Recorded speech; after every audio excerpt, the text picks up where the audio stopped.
Coraline may seem like a kid's movie at first glance, but as you get deeper into the story, it gets darker and darker and darker. It may also seem like we can trust the good guys, and we can, but the good guys are not who we first thought.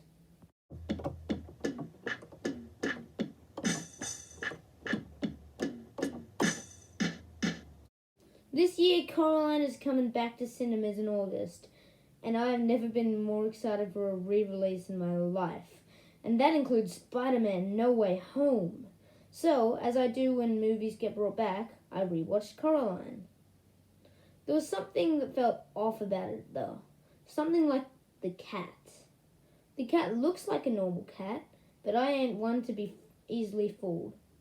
Ooh, I can get paid on YouTube for free if I click this link.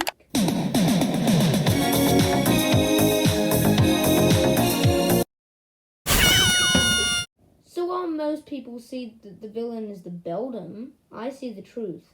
I see that it's the cat. And I'm not saying the Beldam isn't evil. All I'm saying is the cat isn't any different.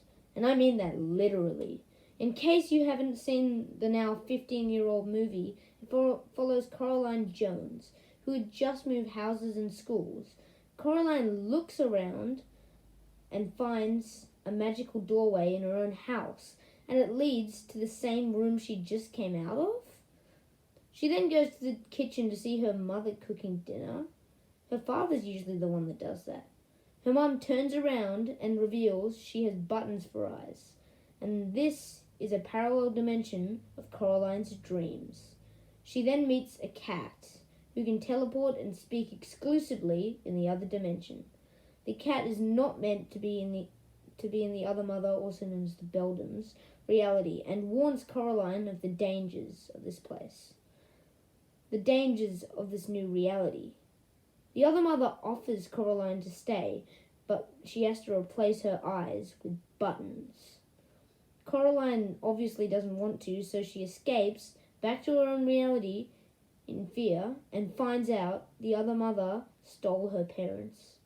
So she and the cat both go back, save some ghost kids, and eventually rescue her parents. That's the end, right? Nope.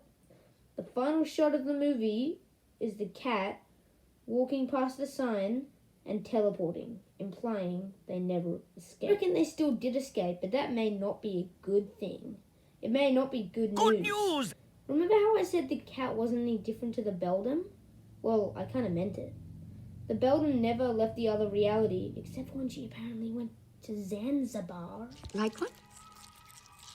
They're cocoa beetles from Zanzibar. So it's not unlikely that she wouldn't be able to speak in the real world, similarly to the cat. And I think the cat is one of whatever the Beldam species is. The only thing the cat willingly did for Coraline was warn her to leave the other dimension.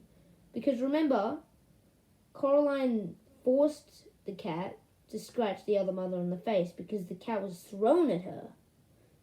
Cat abuse. I think she did leave the other dimension, but she never returned to her original dimension. I think every time she went through that portal, it led her to a slightly different dimension. Because the Beldam created a world where Coraline's dreams came to life.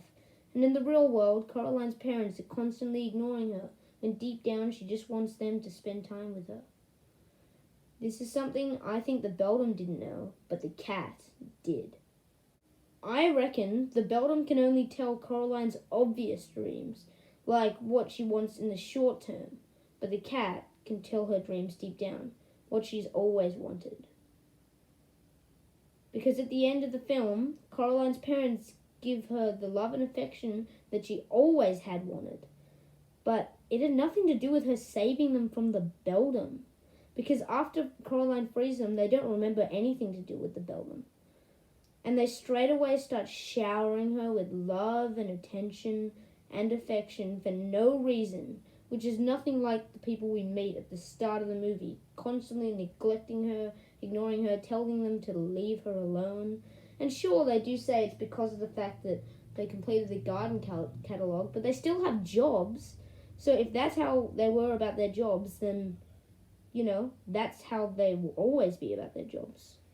I think the reason the cat was able to teleport at the end was because this wasn't the real world. This was his world. Evil.